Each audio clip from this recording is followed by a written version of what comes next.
Well,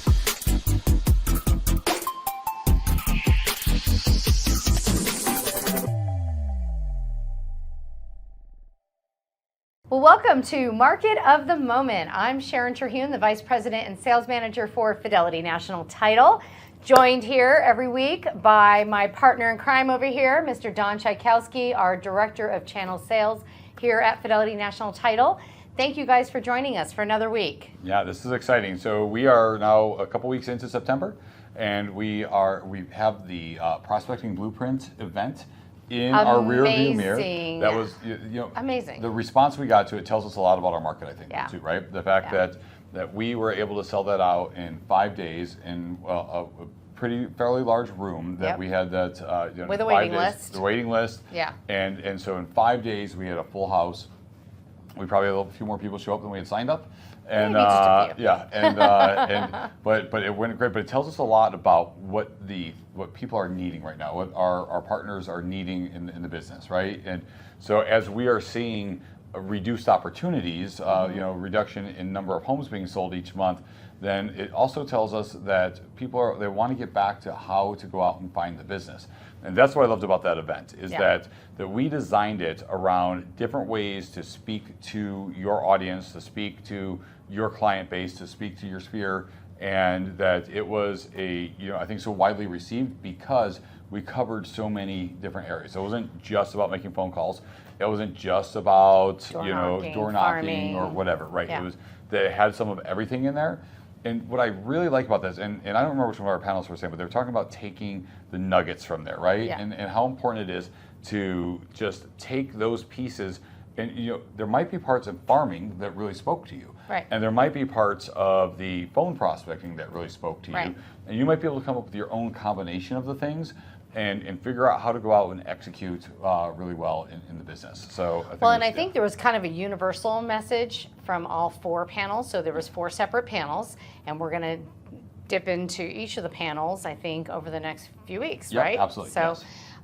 But I think the unique message that I heard personally was that you just need to go do it. Right. And we heard that very consistently because everybody says they want business, but putting the work in and the time to do it, especially today when you're getting back to basics, meaning you got to go door knock, you got to make phone calls, you got to spend money on mailers if that's what you want to do and hit your farm area, or get those client appreciation events going on, or whatever it is. And I think for me, that again, we know that we know that we're in these conversations every single day. It's your time or money, pick it, one or the other. You gotta start getting back to all this. We had a nice little ride for a couple of years, where nobody really had to do a lot of that. They just, their phone rang.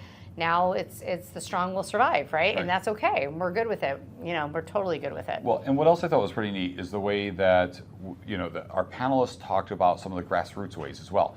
Because I've always felt like farming, and we'll talk about that in another episode. But I felt like farming is one of those more expensive things to do, to go out and build business. And I felt like that's kind of what slows people down. But Janina Agliani did a great job of talking about how she brought it down to she started, she didn't have a budget to go with it, farming, and how she still, she made photocopies and she did that kind of stuff and hit the doors herself. And I love that. So, Michelle Minnick, who's on the panel we're going to look at today, she spent time talking about the go to work, right? That get up, take a shower, dress for work, ideally go to an office, someplace that's outside of your home. She's like, you're not really, doing your job. You're not really into your job if you're doing laundry while you're doing your job. Right. And so I loved that, and that was a really great part that I thought she brought to the just go out and do it and be consistent conversation. Yeah, and that truly it is a full-time. Today it needs to be a full-time thing today. It really does. It's hard to be part-time agent today. Right. It is, and survive because there's still transactions. I mean, there's over 6,000 whatever closings that just took place, but so you just have to go get your piece of it, but it still means that there's still how many tens of thousands of agents out there going after that business too. And I think and we were in a conversation yesterday where we talked about that number of transactions over the month, and 6,000, 6,500, whatever. But it's important to remember that there's two sides to each one of those transactions. Exactly. Right. So so we're talking 12 to 13,000 opportunities Right. per month, Right. and that for you to go out there and get your ideally unfair share of that, right? To go Right. get more than the equal, because at that rate we know 50,000 agents, whatever it is in the valley. Right. But to be able to go out there and if you're working hard and there's business to be had, Yeah. even though we're down from when it was 9,000, right? Right. So we're down from that, but Or 12 months ago, I think it was like 12,000 Yeah. actually, a year yeah. ago. I think we yeah. pulled. So we're definitely down Yeah. from those kind of numbers, but there is still so much opportunity when we're looking at 12 to 13,000 sides a month. So, Well, and that's why I love this event. Was so smart, so well put together, so well thought out, and so strategic in how everyone answered and thought about their answers. In fact, it was so strategic that everyone on the panel, I loved this, and I pointed it out during the event, were taking notes. These people are top producing agents or running teams, and they're sitting there taking copious notes through the whole everyone else's presentations. And that just put a smile on my face. I'm like, wow, if there's any reason that anybody else in this room doesn't have a pen in their hand, I don't know what's going on here. Yeah. Because here we go, And even some of the panels, so they sat in the front row and they Yeah. were making the notes Yeah. while they were sitting watching the other panels. But even some while they were up and it was their turn to be on panel, they were still making notes of what Yes, the other panels what the were other saying. panels So, was talking. loved I know it was Yeah, so loved it. good. But I think this is what differentiates Fidelity National Title, Don. Yeah. I really do. Our goal is to help our partners be better, get more business, and close more transactions. Yeah. Because inevitably, if we're helping you do that, that's going to help us as well, and that's Yeah. our currency, right? Yeah. Closing deals. And I know that that makes us stand out from other Yeah. title companies Yeah. out there. Absolutely. Okay, so why don't we go ahead and take a look at so this week we're going to look at our Sphere prospecting Okay. Group. So Glad you said that. Yeah. But so let's take a look at this group and what a great group. Again, we had so This was many the lady amazing panel. people. Right. Yes. Lady panel. So on this we had Colleen Olson, we had Heather Openshaw, and Michelle Minnick, and all three of them spoke about how they speak to the people that they already know, and go out there and continue those relationships and make sure they're staying top of mind. So what a great group it was. Let's take a look. What strategies can be employed to effectively nurture relationships within your sphere of influence? I love it. So I feel like we have to take a step back before I can answer the question. And first we have to know why we're working. And so what is the point? Why do we come to work every day? Is it because we're trying to build wealth for our family? Is it because we're trying to help the people in our lives? Is it because we want to take our kids to Disneyland? Whatever that reason is, you have to figure out what the purpose of it is. So I'm very systematic in everything that I do. And so once I figure out why, then I figure out, okay, how much money do I need to accomplish that why, right? And it's different for all of us. We all have a different thermostat of what that needs to be and for our budget, our future, all that kind of good stuff. So after you figure out why you're doing what you're doing, how much money you need to do what you want to do, then you can write a plan of how you want to work it. And so you get to decide, and I believe there's 4 panels, and you get to decide one or all you want to do it. So we're here to talk about Sphere. So how can I make the money that I want to with just through my Sphere or through a portion of my Sphere. So like our team, we have Sphere, open houses, and farm, right? And so Sphere is our biggest one. 75% of our business comes from Sphere. And so how do we do that? So the first thing is we wrote out a plan. And so our plan consists of 81 touches throughout the year for our Sphere. So to go back to numbers, let's talk about, so if we're going to talk about Mets and non-Mets. So if you know 100 people that if they saw you at Fry's, they would say hi to you, raise your hand. Do you know 200 people that if they saw you at Fry's, raise your hand? 300 people. Probably me. So 300 is the number. If you want to sell 50 houses a year, you need to have 300 people in your database that would recognize you at Fry's. Okay? So the alternative to that is if you want to work with non-Mets, so people you haven't met, then for the same 50 houses, you need to know 2,500 people. So what do you prefer? Talking to the 300 people that know, love, and trust you, or 2,500 randos? I like the random. There's no right or wrong. You can do both, right? And you can do a combination of it. You 2,800 get to decide what that is, and you get to build your plan. And so real quick for our plan, so we do 5 touches of client events. So we pick the things that we love. So our next one coming up is Zoo Lights. We'll buy 500 tickets. If you're an individual agent, don't think it has to be that many. My first year was 10 people came, and I partnered with other agents in my office, and nobody knew I only had 10 people there, right? They thought all those people were mine, and they weren't, and that's okay. And so we have 500. So we do a call to invite them, we do a mailing to invite them, we do an email to invite them. They have to fill out a form. On the form, it asks all the questions that I want to know. Are you looking to make a move in the next 5 years? Who do you know that's going to be looking to make a move in the next 5 years? Are you interested in building a plan and investing through real estate, right? And so they kind of tell themselves about what they have coming up. And so we work that plan. We see them at the event. We send a thank you note afterwards. We call them afterwards, all that kind of good stuff, right? The next thing is seller alerts. So we use HomeBot. It's an almost free tool to be able to give your sellers regular updates. I love it because it tells them if they sold their house as a short-term, or if they use their house as a short-term rental, what they would get. They could refinance with Bernie, and they would tell them how much they could get back out. It tells them how much their house is appreciated. So it's not just one thing. It's like whatever their interest is, it's telling them. We do 24 e-alerts. Again, another almost free tool. They get, if someone is going to start a home and they know they want to buy horse property, I will tell them what their house is worth in their neighborhood, and I also send them horse property so they can keep their mind on the goal, right? Let's get you to horse property. And then, let's see what else. We do regular database emails, partner with people, and 4 personal touches. If I have a client that's a TSA person, I will text them every time in the airport. Can I borrow I love what you said, Heather, because honestly, if you just wear your name tag in a grocery store or a department store, someone's going to stop you and ask questions thinking you work there. It's a perfect way to start talking to people and build that The fries 300 tag. spare people that know you in fries. Fries. Thank you, Heather. Awesome. All right, Michelle, Only if you're having a good hair day. talked about sphere of influence. That's what we're talking about here, and we know what it is. But tell us how you explain the concept of being top of mind. So being top of mind and how that is significant in sphere marketing. If I can give you any bit of advice, don't screw this one up like I did. I am not kidding you. I had so many people over the years adding to whatever database I had back in the day. Don't mess this one up, because all the business that you're going to do is going to come from word of mouth. That's guaranteed money for you. So I've been taught over the last decade on how I screwed it up so bad. And the number one thing is get a CRM and use it. Amen.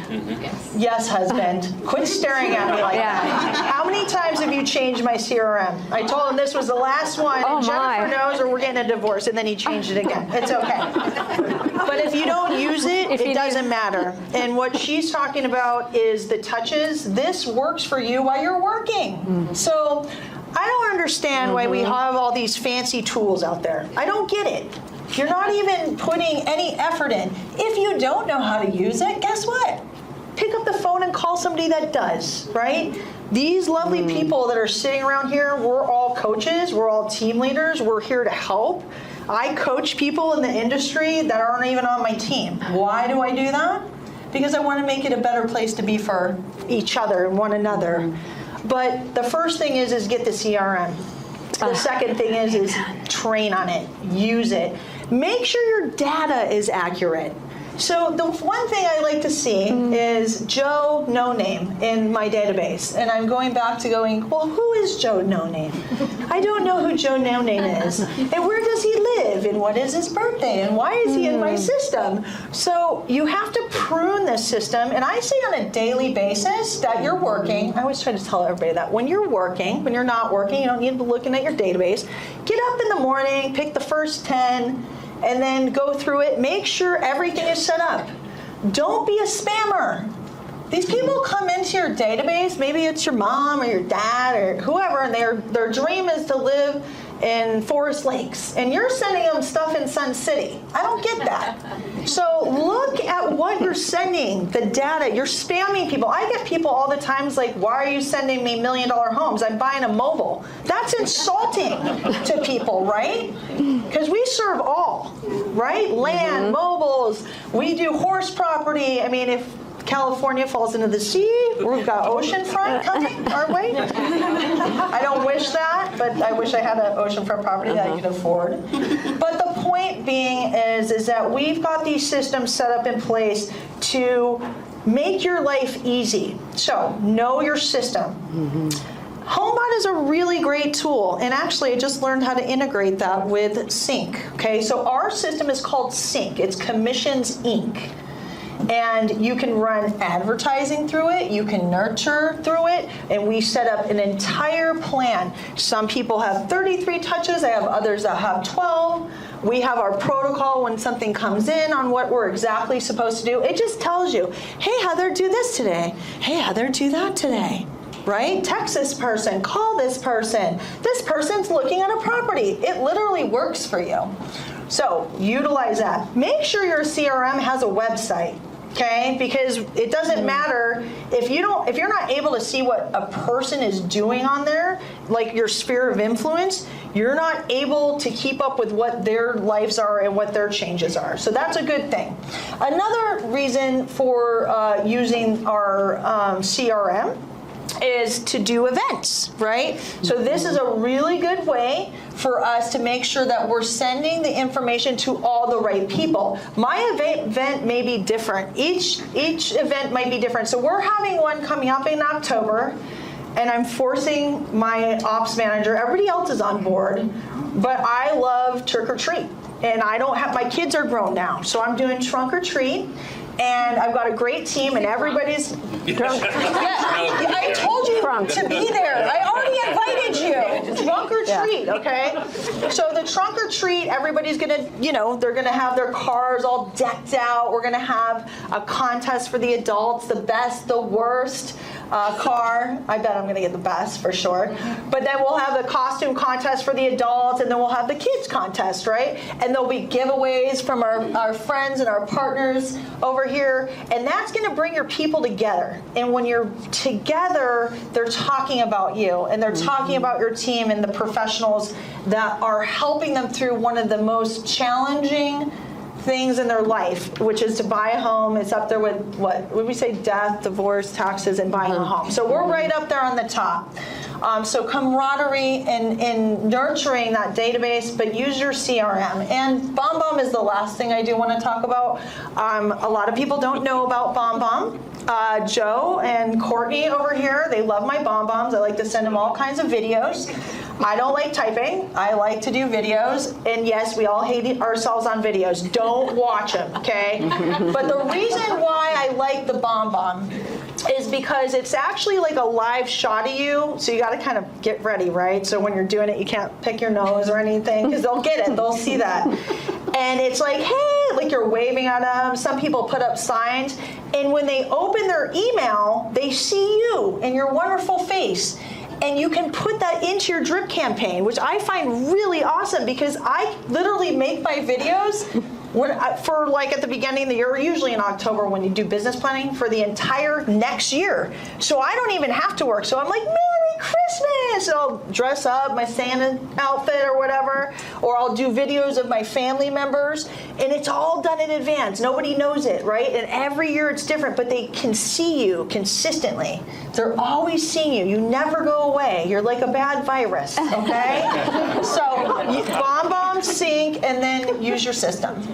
And we didn't even ask you to endorse Sync, which is a Fidelity product. Yeah. Yes. So if you guys need an introduction to Commissions Inc., we're happy to help you with that. That's awesome. So, okay, well, thank you for that answer. And I just want to mention again, so the QR codes are underneath each person's picture over here. So if you'd like to set up an opportunity for training with them or more in-depth education on what we're doing, scan that QR code and it's going to give you a good opportunity. We'll reach out to you to get that set up. So, okay, so this question's not for everybody.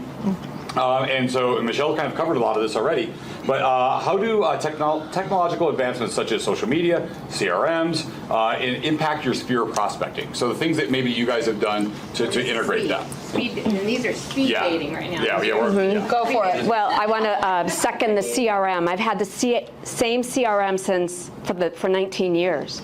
Okay, all of your money is in your CRM. Okay, I was in the airline industry for 31 years, so everything is documented when you travel, even if you're good, bad, or ugly. And same thing in your CRM. My assistant will say to me, okay, we have 3 checking-ins today. And I'm like, okay, now remind me who they are. Oh yeah, remember they're coming from Ohio. They have Susie and Bobby. They're going to be in 5th and 6th grade. He works for Intel. They want to be, and so, you know, she's spatting that off. So when I go to make the phone call, I look brilliant. Yes. So your CRM is where all of your money is. So if you do not have your CRM in order, you just stop, drop. That's the #1 thing you do. Okay? Truly, all of your money, birthdays, anniversaries, everything. And and social media is just really basically social proof. You know, we use it just basically for you know, sales, testimonials, things like that. And I'm telling you that my phone just rings and they come to me. Sphere is a little bit different, I think, from the other prospecting. Again, the phone, they come to us. We don't have to go to them. So, which is, you know, it's a beautiful thing. All the referrals that come in, 82% of my business is relocation. And so I help with the hospitals and Intel and all of them. And I have the trust of all of the relo directors. They come directly to me. And you know why? Because they know I take really good care of their clients. They get birthday cards, anniversary cards, wealth management every 6 months. So the value of their homes. And so that was technology. I would point one thing out. Scott knows about this. My newsletter, yellow, okay? Everybody says, oh, I'm not going to do that. I'm going to tell you a quick story. One client handed to another client. They were in Danville, California. My client had just bought in DC Ranch. And she had a client in, and she's an esthetician. And she says, oh, we just bought a cute villa in DC Ranch. And she goes, we've been looking in 10 years for Scottsdale. We've never found an agent we like. She goes, oh, here, you need to call Colleen. A week later, the husband called me, had a conversation. A week later, met him in person. And they 19 homes later. Wow. In 1 year. That's beautiful. 19 homes. That's And huge. yep, and so the #1 thing, I know people see the yellow, they open the mailbox. My coach has proven it for years. They open up, they see yellow, they go, Colleen's here. And you know what's even better? On the back of the newsletter, all of my trades. Yep. So you know what they do? They pull it off and they put it on the refrigerator. So the plumber, electrician, flooring, title, lenders are all on the newsletter. Beautiful. So this is my #1 moneymaker. And you know what? Stickers go in for the kids. So what? Guess what? When that comes in the mailbox, they're fighting with each other because they're like, what stickers do we get? Or I'll put Starbucks cards in there. I still love stickers. I'm telling you, we can always tell Knock the kid. when the newsletter goes out within a week. You know, Colleen, we need this. You know, we need to move. We need to sell. #1. And guess what? When you move away, you still get it. Do you know how much my repeat business? Never go away. They move away. Never goes away. Yeah. So one client sold a $200,000 house in Tremonto. They had to move to Kansas City. They called and said, we're coming back 2 years later. Sold them a DC Ranch. 2 years later, they said, Colleen, we're getting relocated again. Moved away. I got a call last week. He says, you know what? We're coming We're back. ready to buy our house in Silverleaf. Nice. Beautiful. I think. You want to, yeah, why don't you? Go Oh, ahead. sorry. Go ahead. Yeah, Oh, I'm sorry. technology stuff, you want to talk about that? Oh, yeah, I didn't do that. Technology, Yeah. Heather? Sure. So technology is technology, but if you don't use it, it doesn't matter. So how many people are calling their clients 4 times a year? if you're not at your goals, then start there. And so you can put any CRM, do anything like that, have all these fancy videos, it doesn't matter if you're not calling them. So my technology advice is to pick up the actually phone. work the database, not And use just it. have Right? Oh, Heather? That's a true statement. I can't really beat that one. Let's see, technology. I love it and I hate it. Mass text messages. I hate it when it breaks. I think mainly, for branding purposes, you got to be on social media. I mean, at the end, I hate it. It's all about my kid. I mean, if anybody knows me, or you're on my social media platform, it's about my kid and his amazingness. My other kid too, he's out of the house now, but if you look on my social media, it's really about my family and kind of what I'm doing, what I love. And then I have an entire another Facebook, which is the team. Because I don't really put myself a lot on my team Facebook because I want their business to grow. And so that's huge for me because when people, and I would say we can attest to this, they see the logo or the brand and things like that. That's already been established. And so it's taken years and years and years to do it. But if you start now, and you don't stop, and you do it, you're consistent. It's like going to the gym, guys. It's like going to the gym. The muscle will grow, and people will recognize you. People are always watching you. I just want to let you know that. They're always watching you. All right. Wow. It's true. It's true. You know You know what what I love? I'm looking at the panel in the front, and most of them are taking notes. I mean, how great is this? We have all these top producers here and taking notes. I hope everyone in the room is taking notes. You have notepads, I think, in the back or somewhere. So please, please, please, you guys, if you don't walk away with nuggets today, then shame on you, right? So many great things. Thank you guys so much. We're going to do one quick thing. We have literally 2 minutes left on this panel, maybe a minute and a half now. This is called speed dating. You have 30 seconds to answer this question, Michelle. What are some common challenges that individuals face when implementing sphere prospecting, and how can they become overcome? So give me one example of a challenge. One challenge, that's all. I'm going to say making the calls. Making the calls. Like just getting up and making conversation with people. It's really strange on how we are our own worst enemy. Everything gets in the way of it. Show up to your office. Get dressed. Don't be at your house. I'll tell you, that's the number one thing. I see the agents in my office, the ones that do it from home, and then the ones that do it at the office, they're focused. When you're at home, you do the laundry. Yep. When you're at the office, you work. Awesome. So show up. Good answer. Love that. Here, you go first. Okay. So you want to find someone who is above you. Okay, Oh, that's a good one. Who sells much higher than you do. Okay, attend the luxury meetings. Okay, I was sent to Seattle. I'd only been in the business for 5 months. My broker sent me to Who's Who in Luxury Real Estate in Seattle, and I was with people from all over the world. The best advice I got from the CEO was go home and join a club, tennis club, a gym. I went home. I joined Gainey. I have made enough money from the gym to pay my membership for the rest of my life. Wow. Easily. I love that. Okay, real quick. Ask yourself if you would hire yourself. So if you don't believe that you're the best agent in this room, then you need to borrow the confidence until you get it. And you need to go be an expert at whatever that is. So if you love community, then go be an expert at community. So whenever someone thinks of community, they think of you. If you love new home sales, go be an expert at new home sales and tell everyone and shout it from the world that you are the new home expert. If you love investing, then go be the best investor, and you better be investing yourself, right? And so immerse yourself in whatever it is so that you are the best person in the room. Wow. Gosh, it just brings me right back to that day. Love it. I know I took even notes on everything. Even just watching these reels again, there were things, because you and I were up front, very difficult for us to take notes. So I enjoy watching this. That's why we made sure we had a videographer there, right? So Yeah, we could go back and watch exactly. it all again. So Yeah, for sure. Yeah. Well, how about, that was great. So that's our first out of 4. So we're excited to bring you that. And you're going to wish that you were there. And next time we do something like this, you're going to want to jump in and get on there. So let's go ahead and pass this over to Mindy, who was on one of our panels actually, but another week we'll talk about that.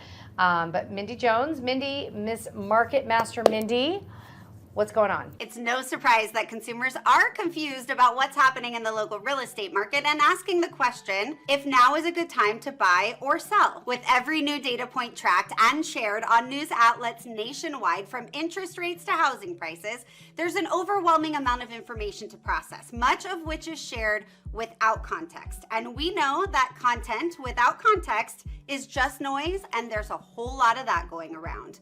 Year-over-year tracking has proven difficult due to the abnormal activities of the last 4 years. And while we had just gotten back to being able to compare things like inventory and appreciation to a post-frenzy market in the beginning of 2022, we're now stuck comparing current numbers to the shortest buyer's market ever recorded in the latter half of 2022. Perspective becomes increasingly important in a market that's fueled by anemic supply and mediocre demand and still manages to result in increasing prices and multiple offers. The challenge that I see in the current market is lots and lots of unleveraged funds. Most people do not let hundreds of thousands of dollars sit in a low interest savings account, but are simultaneously letting that same money sit in a single asset, which they call their primary residence.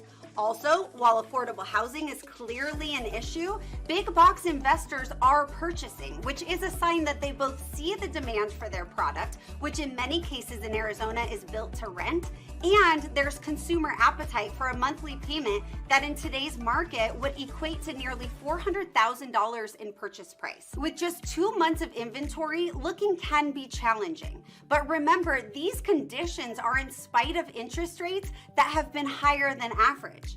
Facing a rolling recession where some industries will thrive while others will fail, demand for housing is expected to increase with the reduction in interest rates, not decrease. Home prices are stable for the moment, but make no mistake, with 6 to 7% appreciation over the past 8 months and 12 fewer days on market compared to last year, sales prices are expected to continue to rise as our temperatures start to fall. Mindy, thank you so much. Appreciate you every week, your insight, and we're looking forward to seeing your panel on here as well. So thank you for that. And now let's go ahead and take a look at the finances of the real estate world. And I think Ms. Amber Kabark of Guild Mortgage has that for us. All right, let's talk interest rates. Now, there's a couple of different ways to view where we're at right now. If we go back 4 or 5 months, we can see that interest rates have been on a very simple, linear, and unfortunately upward trend. If we look at a smaller picture over the last week or so, we can see that rates have been trading fairly sideways. This sideways pattern is likely due to the market preparing for the CPI report coming out this week and next week's Fed announcement. Now, the CPI has been one of the most important sources of influence for the market at any given month over the past few years, and this could be one of the more notable examples. CPI has been falling in general, but that decline might be a bit misleading. Impacting headline inflation is oil prices, which moved up roughly 2.3% in August. So there's a chance that we could see the headline inflation number move higher in this reading. At the end of the day, everyone is trying to get the same answer. Is inflation truly defeated, or does policy need to stay tighter to keep inflation from bouncing? The market keeps waiting for the Fed to say that the reduction in inflation is sustainable and we're on the right track, and the Fed keeps saying we don't know yet. Now, CoreLogic just reported that home prices rose 0.4% in July and are now up 2.5% year over year. Based on the first half of this year, the CoreLogic report is on pace for just under 9% national home price appreciation in 2023. So yes, interest rates are up, but prices are up also, and the data is showing that that trend is likely to continue. So the longer that you wait, the more likely it is that you will be paying a higher price for the same home today you could get for less. So reach out so we can help build a winning strategy. Thanks, Amber, so much for that update. You know, Dawn and I, every week we sit here and think, okay, Amber's going to start talking about free money again one of these days. Right. We're waiting. One of these Those free money days. it's going to be a free money day, isn't it, Dawn? Exactly. Those were fun. Anyway, thank you, Amber, for that update, as always. Well, Dawn, I think this is wrapping up another week of Market of the Moment. You come here and join us every single week and get the pulse on what's going on in the market. Great. Thank you very much. Appreciate you. Ciao.